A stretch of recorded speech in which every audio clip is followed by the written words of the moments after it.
Halo pejuang CPNS 2019, udah pada deg-degan ya mau menghadapi SKB. Nah, khusus buat teman-teman yang mau ikut SKB di bidang kesehatan, Bimbel Widya Medika akan memberikan 10 trik menaklukkan soal SKB di bidang kesehatan yang berbentuk vignette atau dikenal juga dengan istilah soal dalam bentuk skenario atau kasus. Nah, sebelum kita mulai membahas, teman-teman bisa support channel kita dengan subscribe, komen, like, dan juga share. Oke, seperti yang sudah kita dengar-dengar dari yang sudah pernah SKB di tahun kemarin, katanya 70% soal SKB itu adalah soal yang berupa soal-soal vignette atau soal skenario atau soal-soal kasus. Nah, sebenarnya kalau saya lihat sih dari FR-nya, sebenarnya soal-soal itu adalah yang biasa teman-teman ketemui di lahan gitu ya. Udah biasa jadi kerjaan sehari-hari gitu. Hanya saja yang membuat bingung adalah kok seolah-olah pilihan jawabannya itu sama ya, bener-bener semua gitu. Jadi malah bingung mau pilih yang mana. Dan ternyata inilah penyebab kegagalan utama SKB di tahun lalu karena kebingungan ketika akan memilih jawaban gitu ya. Memang sengaja soal vignette itu pilihannya dibuat homogen sehingga kita harus memilih dengan sangat hati-hati. Oke, kenapa sih kok banyak yang gagal? Nah, pertama karena tidak mengenali karakteristik dari soal vignette. Jadi banyak yang nggak paham soal vignette tuh apa sih, baru ketemu sekali itu. Apalagi buat teman-teman yang belum pernah UKOM, biasanya masih asing banget nih dengan soal-soal tipe kasus. Lalu banyak juga yang tidak tahu teknik membaca soalnya, tidak paham cara membaca arah pertanyaannya, dan tidak tahu caranya memilih jawaban yang benar di antara yang juga mungkin benar gitu. Karena dari A sampai E itu mungkin saja semuanya benar, hanya saja ada satu yang paling benar gitu. Nah, gimana cara milihnya supaya kita tahu mana di antara yang itu yang harus kita pilih? Nah, itu kita bahas ya. Nah, sebelum kita masuk ke pembahasannya, saya mau menjelaskan dulu atau mengenalkan dulu nih ke kalian tentang soal vignette. Soal vignette itu dia selalu terdiri dari 3 bagian ya, ada bagian kasus, pertanyaan, dan pilihan jawaban. Pada bagian kasus nanti di sini ada data subjektif, kemudian ada juga data objektif, ada nanti kalau diperlukan nanti di soal mungkin ada pemeriksaan penunjang,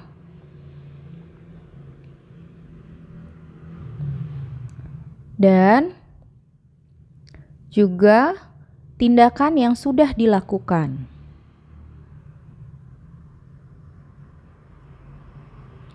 Nah, di pertanyaan ini bisa macam-macam nih pertanyaannya. Dia bisa menanyakan apakah ada data subjektif atau data objektif yang perlu ditambahkan untuk menegakkan diagnosa.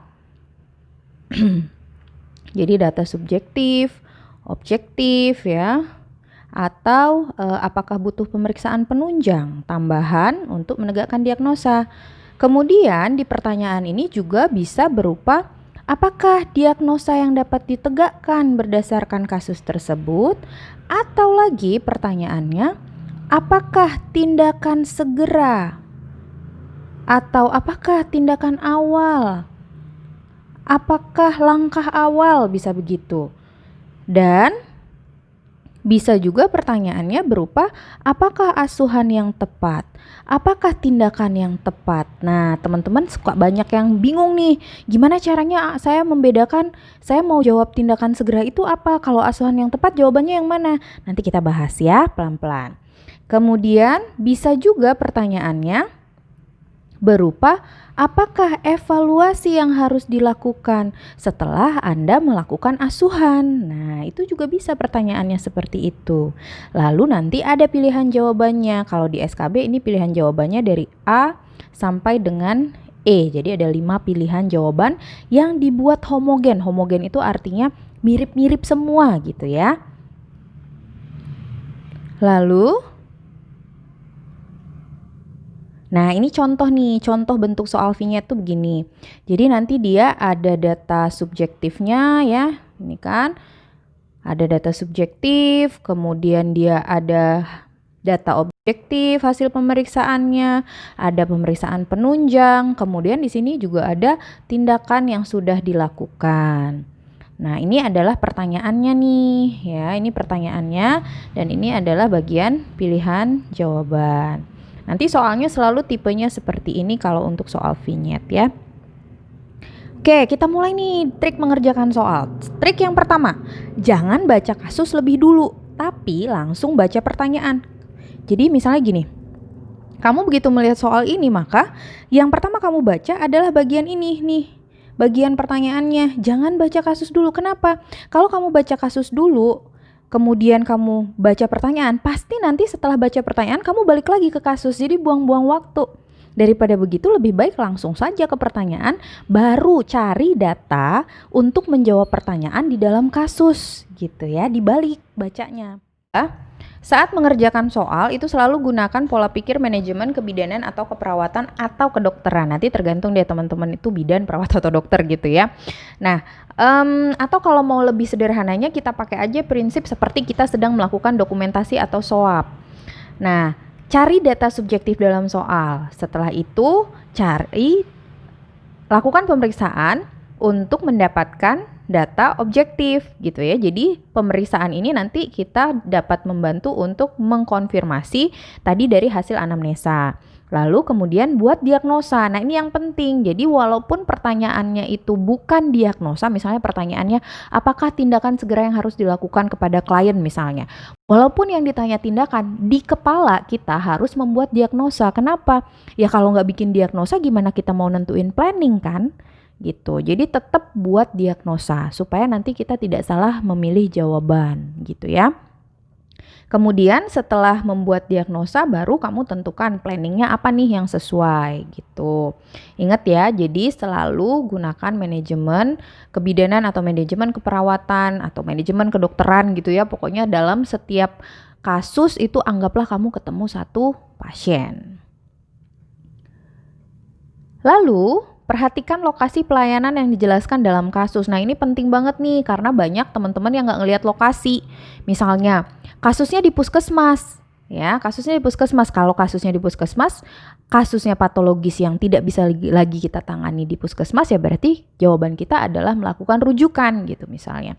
Tapi kalau kasusnya sudah di rumah sakit, jangan lagi pilih melakukan rujukan. Mau dirujuk kemana gitu kan?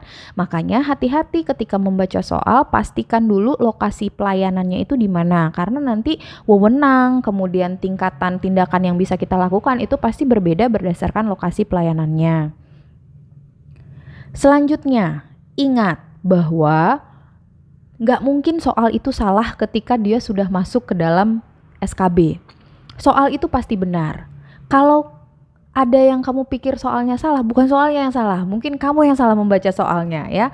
Karena gini, banyak yang mengeluh, kok kayaknya soalnya itu jawabannya ngaco deh, bener-bener semua itu.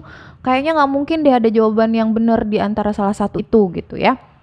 Nggak mungkin begitu. Pasti ada salah satu yang benar. Nah, terus gimana caranya nentuin?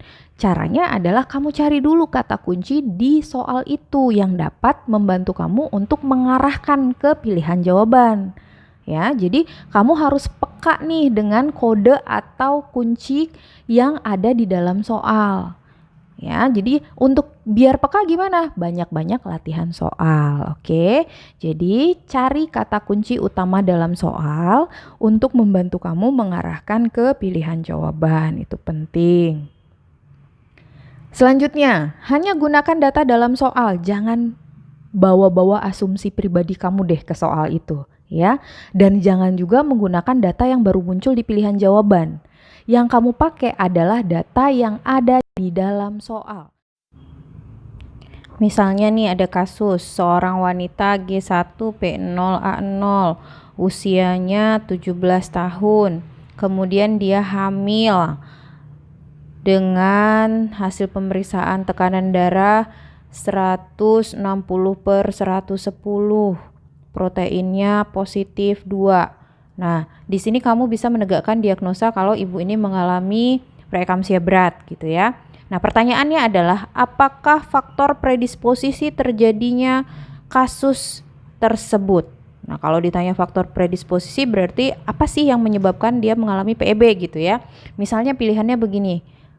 Karena usianya terlalu muda, karena dia ada riwayat hipertensi sebelum hamil, karena dia ada riwayat hipertensi di keluarganya. Nah, kalau ada 3 pilihan ini bagaimana? Sebenarnya 3-tiganya ini juga berisiko ya menyebabkan preeklamsia berat. Hanya saja ingat prinsipnya, hanya gunakan data yang ada di soal. Maka jawaban yang tepat adalah yang A, gitu ya. Kemudian, jawab sesuai pertanyaan, jangan terjebak. Nah, kadang-kadang gini nih, yang ditanyakan apakah diagnosa janin, tapi kamu jawabnya diagnosa ibu. Karena udah misalnya di atas tuh anemia, ibunya hemoglobin 8,8. Terus TFU-nya misalnya lebih kecil dari usia kehamilan. Apakah diagnosa janin? Kalau diagnosa janin berarti kalau TFU-nya lebih kecil dari usia kehamilan harusnya kamu jawabnya IUGR kan, atau bayinya kecil. Tapi karena kamu buru-buru, kamu nggak memperhatikan betul-betul jawabannya, pasti nanti refleks tuh jawabnya anemia. Nah, ini sering nih kejadiannya. Makanya jangan ya, hati-hati betul jawab sesuai dengan pertanyaan. Lalu yang ketujuh, jawab sesuai dengan wewenang dan teori. Nah, ini kenapa teman-teman seolah-olah jawabannya itu mirip-mirip semua. Biasanya itu terjadi karena teman-teman itu terdistraksi oleh pilihan yang biasa kalian lakukan di lapangan. Padahal dalam soal-soal vinyet itu kita tidak bisa memilih jawaban sesuai dengan apa yang biasa kita lakukan di lapangan. Kalian harus memilih sesuai dengan teori dan kewenangannya. Selanjutnya, bedakan tindakan awal, tindakan segera dengan asuhan yang tepat atau tindakan yang tepat atau tata laksana. Jadi, tindakan segera atau tindakan awal itu beda ya. Dengan penata laksanaan atau tata laksana atau asuhan. Bedanya di mana? Kalau kamu ditanya tindakan awal atau tindakan segera, maka kamu harus membuat atau mencari masalah potensial yang mungkin muncul dalam kasus. Misal, dia perdarahan trimester 1 deh misalnya, abortus incomplete. Terus data dalam soal dibilang tensi rendah, kemudian nadi cepat, ibu tampak lemas dan pucat. Nah, berarti diagnosa kita tadi sudah abortus incomplete, tapi di situ ada masalah potensial yang mungkin muncul ya. Masalah potensialnya adalah shock karena dia perdarahan banyak nih, shock hipovolemik atau shock hemoragik ya. Nah, dalam kasus ini berarti tindakan segera kamu apa yang harus dilakukan untuk mengatasi jangan sampai masalah potensialnya muncul. Nah, apa tuh yang bisa kita lakukan? Artinya kita segera lakukan stabilisasi keadaan umum. Karena dia shock hipovolemik, maka kita langsung berikan cairan ya dengan pemasangan infus. Seperti itu contohnya. Jadi, tindakan segera atau tindakan awal itu lebih ke apa tindakan yang akan kamu lakukan untuk mengatasi masalah potensial yang mungkin muncul dari diagnosa yang sudah kamu tegakkan, atau apa masalah potensial yang mungkin muncul berdasarkan data yang ada dalam soal gitu ya. Bedanya dengan asuhan apa? Asuhan ini biasanya dia tindakannya itu yang bersifat lebih umum gitu ya. Dia pilihannya pun akan berbeda nanti tipenya. Nah, untuk lebih jelasnya nanti kita belajar ya di latihan soal supaya lebih jelas lagi apa sih bedanya tindakan awal, tindakan segera dengan tindakan yang tepat atau tata laksana.